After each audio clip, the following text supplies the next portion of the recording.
सभी को। मैं हूँ सृष्टि और आज हम Bhagavad Gita chapter 9 the most confidential knowledge के श्लोक 12 को कवर करने वाले हैं। रोज की तरह पहले मैं संस्कृत में श्लोक को पढ़ूंगी, उसके इंग्लिश ट्रांसलेशन को देखेंगे और मीनिंग को समझेंगे। तो चलिए शुरू करते हैं।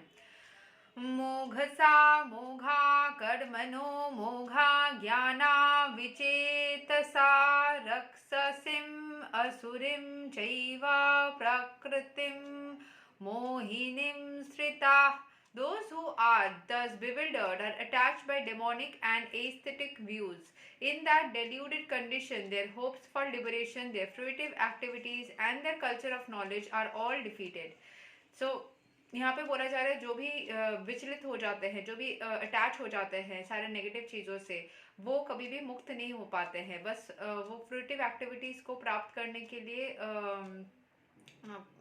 अटैच हो जाते हैं एंड फिर उनकी जो नॉलेज है वो सारी खराब, मतलब वो सारी डिफीट हो जाती है, हार जाती है। नॉलेज इतना रखने के बावजूद भी कोई फायदा नहीं रहता है। There are many devotees who assume themselves to be a Krishna conscious and devotional service, but at heart do not accept the supreme personality of Godhead Krishna as the absolute truth. For them, the fruit of devotional service going back to Godhead will never be tasted.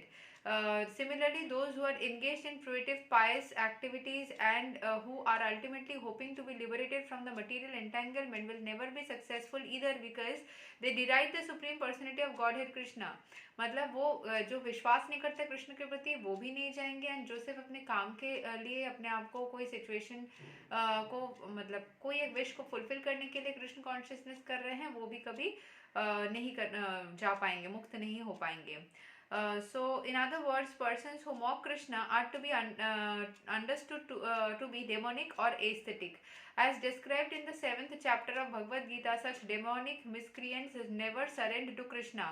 Therefore, their mental speculations to arrive at the absolute truth bring them to the false conclusion that the ordinary living entity and Krishna are one and the same. With such a false conviction, they think that the body of any human being is now simply covered by material nature, and that as soon as one is liberated from the material body, there is no difference between God and himself. So, ये सारे लोग ना क्या है, इनको लगता है कि मुक्त होने के बाद वो ही खुद भगवान बन जाएंगे। बहुत सारे लोग सोचते हैं ना मरने के बाद भगवान बन जाते हैं, उनकी फोटो पे ये भी कही जाती है। That is not right actually.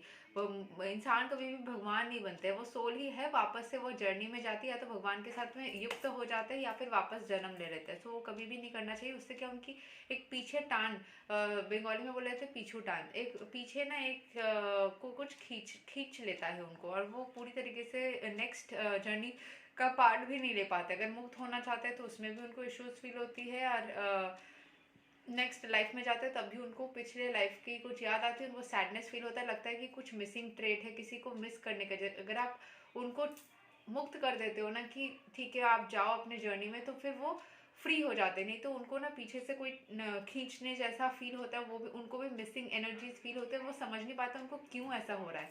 So please अपने मरे हुए लोगों को अपने लाइफ के जो है उनको कभी भी मिस मत कीजिए, उससे उनकी आत्मा को बहुत तकलीफ पहुँचती है। So this attempt to become, because वो तो नहीं समझ पाते क्यों, आप तो जानते हो कि आप उनको मिस क्यों कर रहे हो, बट उनको पता नहीं है वो मिस किसी को कर रहे हैं, क्यों कर रहे हैं, उनको कुछ मिसिंग सा फील होता है। ठीक है। This attempt to become one with Krishna will be baffled because of delusion, such aesthetic and demonic cultivation of spiritual knowledge is always fertile futile sorry. So जो लोग बस ये सोचते हैं कि मरने के बाद में बॉडी से निकल करके वो भगवान खुद बन जाएंगे, वो कभी भी नहीं बन पाएंगे। That is the indication of this verse. For such persons, cultivation of the knowledge in the Vedic literature like the Vedanta Sutra and the Upanishads is always baffled. It is a great offense, therefore, to consider Krishna, the Supreme Personality of Godhead, to be an ordinary man. Those who do so are certainly deluded because they cannot understand the eternal form of Krishna. The Barhad Vishnu Smriti clearly states, Yo Vetti Bhautikam देहम कृष्णस्य परमात्मना सा सर्वस्मद् बहिष्कर्या श्रौता स्मरता विदानता मुखम तस्यावलोक्यापि सा चिलं स्नानम अचरेत।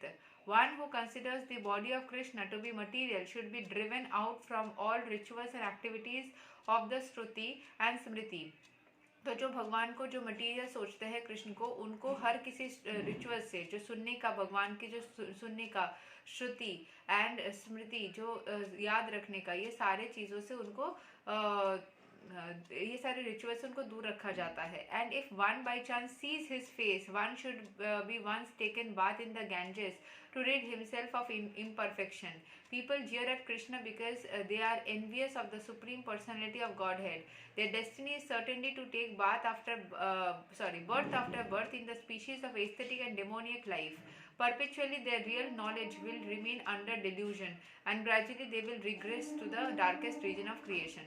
मैं एक ऐसी family में जन्म ली हूँ ना, ऐसे बोला जा रहा है कि नेगेटिव लोग को नेगेटिव फैमिली में जन्म लेना पड़ता है, बट ऐसे मैंने बहुत बार प्रैक्टिकली देखा है कि बहुत सारे पॉजिटिव से पॉजिटिव लोग जो एक्चुअली में बहुत धार्मिक है, भगवान को मानते हैं, ये सारी चीज़ें करते हैं, उनको भी बहुत नेगेटिव एनवायरनमेंट में जन्म लेना पड़ता है. वो किसी तरीके से टेस्ट भी हो सकता है या उनके पास्ट लाइफ कर्मा का भी रिजल्ट हो सकता है. अभी भगवान ही जानते हैं कि एग्जैक्टली क्या रीज़न है जिस वजह से ये सारी चीज़ें हो रही है. बट आई वुड से कि मैं भी कृष्ण को जैसे बचपन में बाकी लोगों की तरह काफ़ी बार, जो मेरे मासी है उन्होंने कृष्ण को बहुत बार ऐसे छलिया वलिया ये सब चीज़ें बोला है. बहुत सारे लोग बोलते हैं, अभी मैं कोई बोलता है तो उसको रोकती हूँ, नहीं तुमको पता नहीं है कृष्ण के बारे में कुछ भी, प्लीज़ कमेंट मत करो. और पहले मैं भी सुनती थी तो मुझे भी बचपन में पता नहीं था, तो मैं भी सोचती थी हाँ ठीक ही बोल रहे होंगे. तो I have taken birth in a family जहाँ पे नेगेटिव पॉजिटिव सारी चीज़ें ही एक साथ है. गाली गलौज भी करते हैं लोग, तो फिर भक्ति भी करते हैं, स्वार्थ के लिए भक्ति करते हैं. ये सारे बहुत सारी चीज़ें मैं देखती हूँ एक जगह पे रह के. तो I can say lot of things going on in the same at the same time. अभी युग ही ऐसा है, मैं ऐसा बोल नहीं सकती कि मैं पंडितों के बीच में रहती हूँ.